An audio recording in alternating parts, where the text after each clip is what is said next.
네, 부산 지역의 현안을 심도 있게 아주 깊게 파헤쳐보는 시간입니다. 오문범의 좀 부산 YMC의 오문범 사무총장님 저희 스튜디오에 모셨습니다. 안녕하십니까? 안녕하십니까? 네, 안녕하십니까? 예, 반갑습니다. 자, 오늘 다룰 주제 바로 어제 있었던 부산시 교육감 재보궐선거 이야기를 좀 해보려고 하는데 역대 가장 낮은 투표율을 기록했습니다. 부산시 교육감 재보궐선거 김석준 후보가 당선이 됐는데 일단 총장님의 총평부터 좀 들어볼까요? 예, 우선 이제 선거 전부터 이 낮은 투표율이 될 거다라고 하는 예상은 굉장히 많았었거든요. 예. 사전 투표도 이틀 동안 진행이 됐습니다만 역대 가장 낮은 5.87%밖에 기록을 하지 않았으니까요. 이제 본 투표일이었던 어제도 최종 투표율이 전국이 26.27%였는데 부산 지역 22.76%로 아마 역대 가장 낮은 투표율이 아닐까 이렇게 생각이 됩니다. 예. 이런 낮은 투표율에 대한 분석은 이미 뭐 예측이 된 바가 있었는데요. 가장 큰 이유는 당연히 교육감 선거에 대한 인식이 부족하다라고 하는 것, 또 교육감 선거 우리가 하는 건가 이런 중요성에 대한 부분, 이런 부분들이 이제 크게 부각되지 않았던 이유도 하나 있을 거고, 네. 또 부산 같은 경우에는 이제 정당이 개입되지 않은 유일한 보궐선거라고 그러더라고요. 그렇죠, 그러니까 네. 이제 최소한 뭐 기초의원이라든지 이런 정당들이 개입되는 것들이 있는데. 네. 교육감 선거는 이제 단독으로만 단독이다 치러지다 보니. 보니까 예. 아무래도 더 관심이 떨어진 거 아닌가라고 하는 그런 분석도 있었고요. 여기 이제 대통령 탄핵 선거가 늦어지면서 사실 동시 선거가 됐다면 대통령 선거랑 만약 동시 선거가 됐다면 굉장히 투표율이 올라갔겠죠. 예. 그런 부분들도 이제 없다 보니까 이제 예. 거기에 대한 문제도 있었던 것 같고요. 또 내일 대통령 탄핵 선거가 지금 예고돼 있지 않습니까? 예, 예. 그러다 보니까 지금 모든 국민들의 이목이 내일 헌재로 나가 있잖아요. 그렇죠. 그러다 보니까 이 보궐선거에 대한 관심도는 더더욱 떨어지는. 저도 어제 투표하러 갔는데 너무 한산해가지고 사람이 별로 없죠. 네, 예. 그래서 이게 진짜 선거하는 게 맞나 이런 생각이 들 정도로 굉장히 좀 한산했던 그런 분위기도 볼 수 있었습니다. 예. 어쨌든 전체적으로 그런 그 재보궐 선거에 대한 관심도가 낮았던 이유가 있을 것 같고, 이런 가운데 어쨌든 김석준 후보가 51.13%로 여러 예측에도 불구하고 일단 당선이 안정적으로 당선이 됐습니다. 일단 임기가 1년 조금 넘은 상황이라 보니까 아무래도 이제 빠르게 부산교육 현안을 정리해야 될 굉장히 막중한 임무가 주어졌다 이렇게 볼 수 있겠습니다. 네. 사실 이번 선거는 처음부터 진보 보수, 특히 보수 후보들이 난립한 가운데 단일화가 선거에서 너무 큰 이슈였었던 것 같습니다. 네네. 그러니까 이게 탄핵 전국이 이루어진 선거다 보니까요. 이제 교육감 선거에서도 특별한 정책적인 내용들 이런 것들이 언급되기보다 이 선거 구도에만 좀 집중했던 거 아닌가라고 하는 생각이 듭니다. 결국 이제 처음부터 단일화 이슈였죠. 보수 예. 단일화냐, 진보 단일화냐 이런 얘기도 있었고, 특히 보수 진영 같은 경우에 5명의 후보가 이제 출마 선언을 했고, 예. 결국 4명의 후보가 먼저 이제 후선 단일화를 추진을 했죠. 그래서 정승윤 후보가 일단 그 단일 후보가 됐는데, 네네. 부분적인 단일 후보가 됐는데, 그 이후에 최원홍 후보가 이제 뒤늦게 출마 선언을 하면서 보수는 2명의 후보가 최종 레이스를 마치게 되었습니다. 여기에 반해서 진보 후보는 김석준 이제 당선자, 이제 교육감이죠. 교육감에다가 차정인 전 부산대 총장이 출마 선언을 하면서 이제 2명의 후보가 경쟁을 하는 구도가 되다 보니까 조금 이제 그 사이에서 여러 논란이 있었습니다. 근데 이제 차정인 후보가 중도의 진보 진영의 당선을 위해서 후보 사퇴를 선언을 하고 김석준 후보로의 이제 단일화가 이루어지게 됐는데요. 어쨌든 구도상으로 보게 되면 진보 1명에 이제 보수 2명이니까 네. 당연히 진보가 유리한 구도가 그렇죠. 됐고, 사실 그렇게 치러진 선거에서는 단 한 번도 패한 적이 없었습니다. 그러니까 김석준 후보가 될 때마다 다 단일 후보로 이렇게 됐었거든요. 예, 예. 다만 이제 투표율이 낮고 또 노년층의 투표율이 높다 이런 분석들이 굉장히 많았어요. 투표 현장에 젊은 사람은 거의 안 보이고 네. 이제 나이 드신 분들이 많다. 이러면 당연히 보수가 좀 유리한 구도가 되지 않습니까? 네. 그래서 이게 이제 어쨌든 그 적극 투표층에서는 아무래도 보수적인 분들이 좀 많다 보니까 이제 진영성 간의 싸움 구도가 있었죠. 이런 분석이 있었지만 결국 유권자들의 선택은 경험 있는 또 굉장히 이름이 낯익은 예. 이런 후보로 아마 몰린 게 아닌가라고 볼 수 있겠고요. 선거 결과가 어떻든 간에 단일화 이슈로 인해서 정책이 실종됐다라고 하는 비판은 피하기가 어려워 보이고, 예. 정치색을 배제하자고 정당 공천을 하지 않았던 건데 결과적으로는 두 거대 정당을 상징하는 색깔의 옷을 입고 유세 기간 내내 움직였던 걸 봤을 때는 좀 이런 걸 무색하게 만드는 그런 부분이 아닐까라고 보아집니다. 네. 지금 이제 우리나라에는 너무 블랙홀 같은 큰 이슈가 있다 보니 교육감 네. 선거가 진행되는지 모르고 계시는 분들도 그렇죠. 사실 네. 있었고요. 더군다나 그 후보들이 뭐 어떤 정책을 뭐 어떻게 제시하고 있는지 이런 것들은 아예 관심사에서 좀 벗어난 그런 느낌이 컸던 것 같아요. 그러니까 이제 사실상 단일화로 거의 대부분의 시간들을 보냈고 최종적으로 보수 후보 2명도 막판에 가서는 단일화를 하냐 안 하냐 해서 지난달 23일에 뭐 최종 시한이다 어쩌다 이런 얘기가 있지 않았습니까? 예. 그러니까 정작 후보들이 어떤 정책을 제시했는가 이거에 대한 구분도 쉽지가 않았고 예. 제시된 정책마저도 시민들이 관심을 가질 만한 내용들이 거의 언급되지 않다 보니까 네. 이제 그런 부분에 대한 여러 가지 비판도 나오는 거고요. 여기에 세 후보가 사실 토론회도 하지 않았습니다. 세 명이 같이 하는 토론회가. 그렇죠. 예. 근데 이유가 이제 현행 공직선거법 때문에 그런 건데요. 이제 네. 후보자 토론회는 최근 4년 내 부산에서 실시된 대통령, 시장, 교육감 입후보를 한 그리고 유효 투표수가 10% 이상인 득표를 한 후보가 대상이 되는 거고 또 부산을 보급 지역으로 하는 일간 신문을 발행하는 법인이 선거기간 개시 전 30일부터 선거기간 개시일 전일까지 실시한 여론조사에서 지지율이 5% 이상을 받아야 이제 후보들이 이제 초청 대상이 되는데 네. 그 대상이 되는 사람이 김석준 후보밖에 없었어요. 예. 그러니까 이제 1대1 대담 형식으로 MBC에서 했죠. 그렇죠. 1대1 대담 형식으로 진행할 수밖에 없었고 초청 외 후보로 된 보수 후보 2명. 2명은 따로 불러서 이제 뭐 대담 형식으로 뭐 토론보다는 대담 형식으로 진행되다 보니까 아무래도 가뜩이나 부족한 정보에 예. 유권자들이 판단할 수 있는 아주 기본적인 내용도 제시되지 못했던 그런 선거로 기록될 것 같습니다. 예. 그렇다 보니까 주요 공약에 대한 비판과 함께 뭐 교육 철학이라든지 후보자들에 대한 평가가 제대로 이루어질 수 없었던 것 같고요. 네. 또 투표율이 워낙 낮다 보니까 과연 대표성을 인정할 수 있는가 하는 그런 비판도 있지요. 그러니까 이제 득표율만 보더라도 22% 투표율이 22%니까요. 예. 실제로는 5분의 1 정도밖에 안 되지 그렇죠, 않습니까? 그렇죠. 예. 그러니까 이제 거기서부터 일단 대표성 논란이 나오겠죠. 거기도 득표율은 51. 예. 그러면 사실상은 한 11%, 12%? 그 정도 득표인 거니까 그 10명 중에 한 한 명이 명밖에 인정하는. 지지한 거니까 대표성 논란은 나올 수밖에 없는 상황이고 지난주 이 시간이었죠. 그러니까 MBC에서 이제 후보들의 각 주요 정책들을 또 세 가지씩 언급하지 예. 않았습니까? 예. 이제 그 시간을 보더라도 보니까 요즘 AI가 대세다 보니 AI에 대한 얘기들이 굉장히 많았던 것 같아요. 예. 예. 근데 AI 관련 교육을 강조하는 후보들이 많았는데 물론 AI가 지금 대세다 보니 여기에 대한 체계적으로 교육 과정에 포함해서 김석준 교육감은 특히나 이 부분에 대한 강조를 많이 하고 있습니다. 네. 그래서 이제 학생들이 제대로 활용하도록 하는 것 굉장히 중요한 포인트인 건 분명합니다.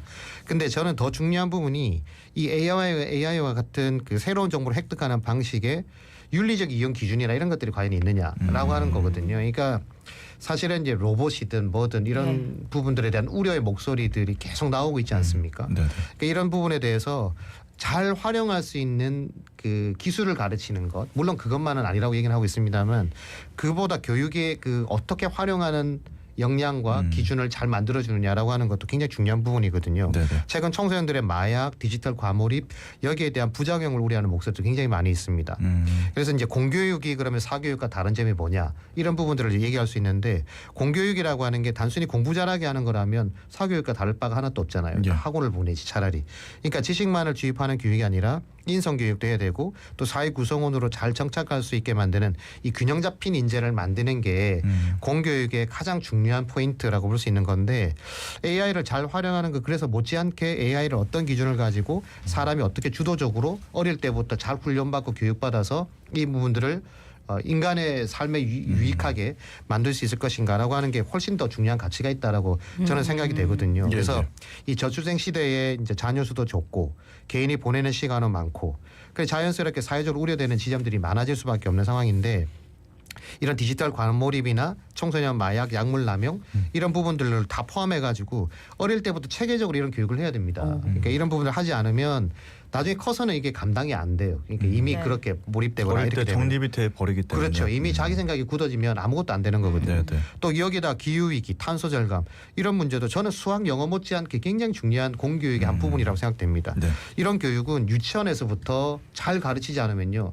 애들이 기후위기 이런 거 생각 못합니다. 그러니까 그런 부분들 어릴 때부터 해야 되고 특히 이제 유법 통합 시대이지 않습니까? 그럼 이제 유치원과 어린이집에 대한 교육들을 교육청이 담당할 수밖에 없는데 이런 교육 과정을 준비하는 데서부터 이런 아주 사회 구성원으로서의 기본적인 내용 이런 교육들을 철저하게 시키면 분명히 이들이 이제 성인이 되면 인식이 달라지지 않겠어요? 이런 부분이 굉장히 중요해 보입니다. 저는 사실 그 어린 세대가 우리 세대보다 낫다고 생각해서 뭔가 좋은 걸 잘 던져주면 그걸 굉장히 잘 조각해서 네. 우리가 생각했던 고민이나 걱정들을 잘 해결할 수 있다고 생각하거든요.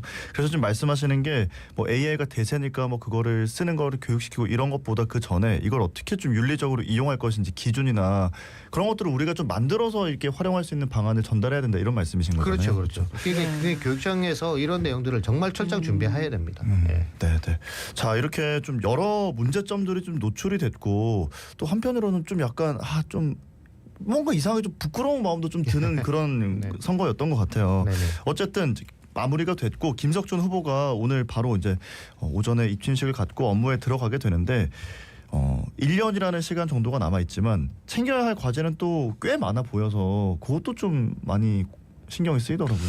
그렇습니다. 그러니까 이 김석준 교육감 같은 경우에 이제 첫 번째가 공교육 정상화였습니다. 예. 그러니까 예. 이제 그동안 왜곡됐다, 궤도에서 이탈했다 이런 표현을 쓰고 있거든요. 네. 그래서 이제 이전 교육감이 그래서 이걸 다시 정상화시키는데 집중하겠다라고 얘기를 하고 있고 이 외에도 뭐 사립 유치원 교육비를 전면 지원하겠다든지 초등 입학 준비금 30만 원씩을 지원하겠다, 학습 격차 없는 교육을 하겠다, 뭐 통학 촬영 지원들도 하겠다 이런 공약들이 많이 나와 있습니다. 예. 여기에다가 이제 돌봄과 관련해서도 이 생활 기반형 뭐 돌봄 시스템을 만들겠다, 구축하겠다. 그래서 뭐 우리 동네 자람터 같은 걸 만들어서 단순히 그러니까 지금 늘봄 초등학교의 지원인 교육감은 포인트 방점을 딱 찍었다 그러면 이 김석준 교육감 같은 경우에는 거기에 플러스 해가지고 생활권을 중심으로 한 그런 어떤 그 돌봄 체계를 만들어서 훨씬 더 좀 보편적이고 접근성이 가능한 이 접근이 용이한 이런 부분들을 만들겠다는 공약도 내놓고 있거든요. 그러니까 실제 이제 그런데 이 공약한 내용들이 공약이 중요한 게 아니고 공약을 어떻게 이행할 거냐라고 하는 게 중요한 부분이고 실제 공약을 내세운 부분에 대해서도 교육계에서는 그런 얘기를 했습니다. 그럼 재정을 어떻게 할 건데? 예. 뭐 30만 원 준다 그러면 그 재정 어디서 확보할 건데?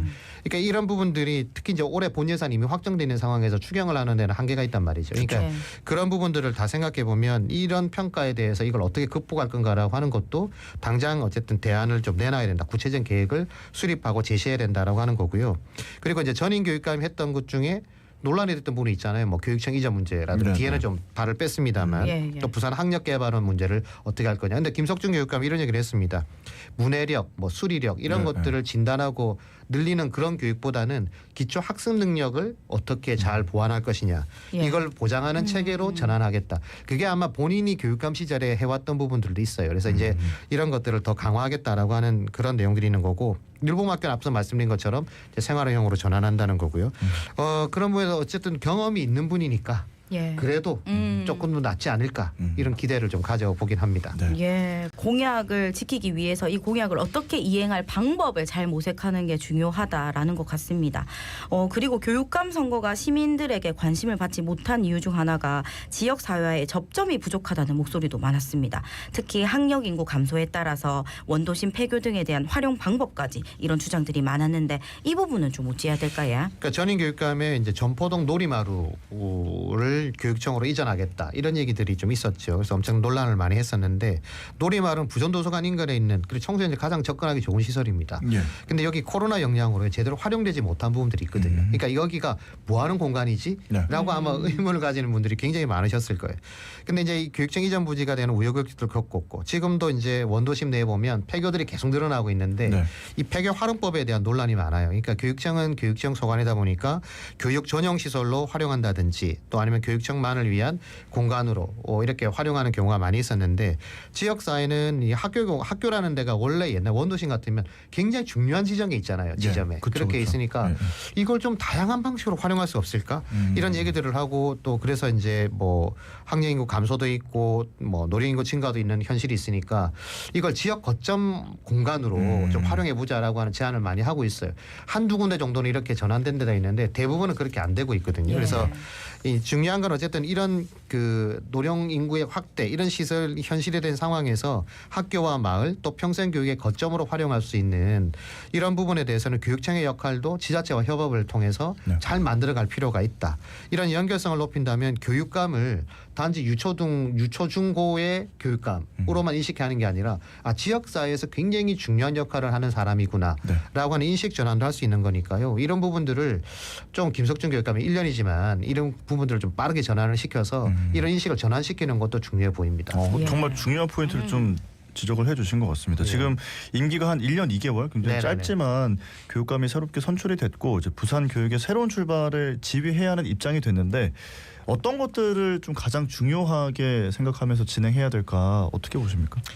교육감을 왜 직선제로 하지? 이런 생각들을 가지는 분들이 많을 거예요. 그냥 교육 관계자들만 하면 되지. 예. 직선제라는 이유는 가장 간단합니다. 그만큼 교육이 중요하다는 것과 그치, 예. 교육 자체의 필요성이거든요. 네. 그래서 이제 그런 부분 때문에 이 교육감은 교육수장으로서의 업무 영역은 유치원, 초등, 중등, 고등 이런 정도입니다만 실질적으로는 입시 문제는 물론이고 미래 인재를 양성하는 데 가장 중요한 그 권한을 가지고 있지 않습니까? 그래서 정치 성향 이런 걸 떠나서 교육 주체들의 권리와 신뢰복을 가져가는 게 굉장히 중요한 부분이라고 말씀드리고 싶고요. 예. 안전한 교육 현장을 만드는 것, 또 지역사회와 어떻게 소통할까에 대한 소통 구조를 만드는 것.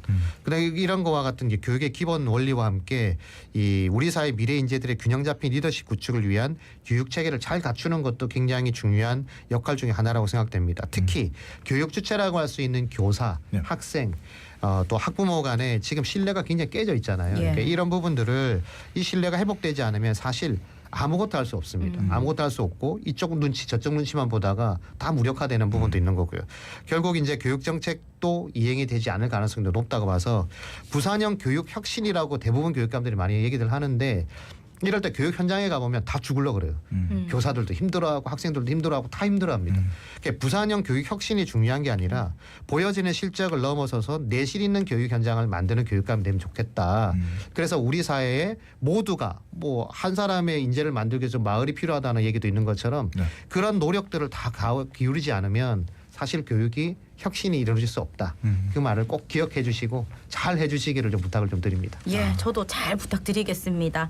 자, 이어서 교육 관련 내용 하나 더 살펴보고자 하는데 예, 요즘 어릴 때부터 영어 교육하려는 부모님들의 열풍이 사라지지 않고 있는데 네네. 최근에 이 미인가 국제학교도 문제가 되고 있다고요? 이 가끔 고액의 국제학교가 병행이 된 드라마, 영화가 많이 나오다 보니까 관심이 부쩍 늘었죠. 그래서 이제 재력만 된다면 우리 애도 국제학교 한번 보내고 싶다. 이런 생각 누구나 아마 생각은 하실 거라고 예. 생각이 돼요.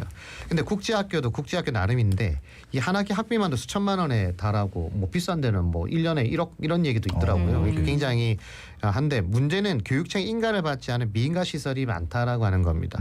부산에도 한 언론사가 취재한 내용에 따르면요. 한 2곳 정도의 미인가 교육시설이 국제학교라는 이름으로 지금 운영이 되고 있는데 겉으로 보기에는 영락 없는 학교라고 해요. 그러니까 영락 없는 학교고 또 영어로 수업도 하고 또 해외 대학을 진학하기를 목표로 하고 있는 학생들이 등록을 많이 하는데 이게 미인가다 보니 네. 아무래도 이제 학력 인정이 안 되는 거잖아요. 학력 인정이 안 되니까 후에 이제 검정고시를 통해서 자격을 취득해서 이제 다음 단계로 나가게 되는 건데 뭐 그러면 검정고시 잘 쳐가지고 뭐 내가 좋은 대학 가면 되는 거 아니야? 이렇게 생각할 수 있지만 미인가라는 특징 때문에 네. 중간에 문제가 생기면 굉장히 곤란한 상황에 빠질 수 있다. 이걸 간과하고 있는 경우가 많아 보입니다. 그렇죠. 말씀하신 것처럼 뭐 교육 당국에서 갑자기 중간에 폐쇄 명령을 받을 수도 있는 것이고 네. 뭐 운영상의 이유로 폐교를 하게 됐다 이러면 학생들 입장에서는 그 어린 시절에 정말 좀 큰 충격을 받게 되고 너무 많은 영향을 받을 것 같거든요. 그러니까 실제 2016년도에요. 이제 서울 용산구의 미인가 교육시설이 서울교육청으로부터 폐쇄 명령을 받은 적이 있고요. 예. 인천과 진주에서도 수업료만 다 받아놓고 폐교를 한 경우도 있었습니다. 그러니까 이렇게 되면 이제 폐교나 폐쇄가 되면 학생들은 당연히 미인가니까 학력을 인정받을 수 없는 상황이 될 테고 예. 다 유급한 다음에 재입학을 해야 되거든요. 일반 네. 학교로. 네네. 그러니까 이 부분은 학부모가 선택한 것이니까 위험성의 몫은 학부모에게 있다. 이렇게 말하는 분들이 계실 수 있어요. 근데 그게 간단한 문제가 아니라는 사기 거죠. 아닙니까 그러면? 사기가 되는 예. 거죠. 그러니까 이게 법적으로 문제가 되는 겁니다. 법적으로 충분히 문제가 될 수 있는 거고 또 이런 시설에서는 그런 내용을 입학 상담 과정에서 언급하지 않아요.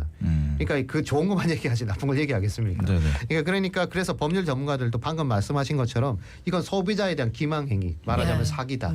이렇게 사기죄에 해당될 수 있다. 이렇게 얘기하고 있습니다. 아니 근데 사실 이게 그 학부모님들이 말을 안 한다고 모르고 하는 것도 아닐 것 같은데요. 알죠. 네. 모를 리가 없죠. 그러니까요. 당연히 미인가라고 하는 걸 알 테고 네. 대신 이제 극적인 포장들을 좀 하지 않겠습니까? 뭐 예를 들면 뭐 미국 어디로부터 뭐 어떤 그걸 했던 인정을 학교다. 받았다. 네, 뭐 그런 식의 이제 얘기들 하는데 실제로 이제 그런 부분들이 이제 확인을 제대로 안 네. 해보면 미인가인지 아닌지가 헷갈리는 경우도 있을 수 있는 거죠. 그렇군요.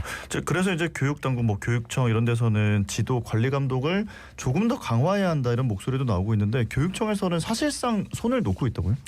그러니까 이게 그 교육청이 할 수 있는데 한계가 좀 있는 게 예. 법상 이게 뭐 관리할 수 있는 게 없습니다. 그러니까 학원으로 등록돼 있거나 아니면 학교로 등록돼 있거나 네. 이러면 괜찮은데 네. 이제 그렇지 않다는 게 일단 하나의 문제가 있는 거고요. 아까 앞서 언급했던 진주의 미인가 국제학교도 재판에서 검찰이 청구한 벌금이 한 300만 원 정도 됐는데 예. 실제로 받은 건 1,000만 원 정도 됐어요. 법원이 판결한 거는. 그러니까 왜 이유가 뭐냐면 이 미인가 시설이 난립하게 되면 교육 질서가 붕괴되고 네. 또 문란하게 되면 더 문제가 커지는 거잖아요. 그래서 이제 거기에 대해서 벌금을 더 높여서 선고를 한 건데 이런 시설이 그래도 늘어나는 이유가 뭐냐? 그러니까 학부모들의 왜곡된 뭐 교육적 관점, 교육 관점도 문제가 되겠습니다만 해당 교육청이 어쨌든 부실한 관리, 말씀드린 것처럼 법적으로 뭘 할 수 있는 권한이 없다라고 하는 거에 대한 법적인 미비 이런 것도 충분한 이유가 될 수 있을 거라고 봐집니다. 그러니까 진주 사례에서 받은 벌금이 1,000만 원인데 300에서 1,000만 원 올라갔으니까 크다고 예. 보지만 학비가 아까 보세요. 몇 천이니까. 네, 몇 천이니까 1,000만 원은 아무것도 아닌 거죠. 그러네요. 그래서 학교를 폐교하고 벌금을 물더라도 운영자들의 피해가 생각보다 크지 않을 수 있다. 이런 것들을 좀 감안을 해야 되는 거고요. 또한 이제 초중고등 정규 과정에 해당하는 경우에는 학교 등에서 이 정규 교사를 채용해야 되거든요. 교사 자격증 있는 사람. 네네.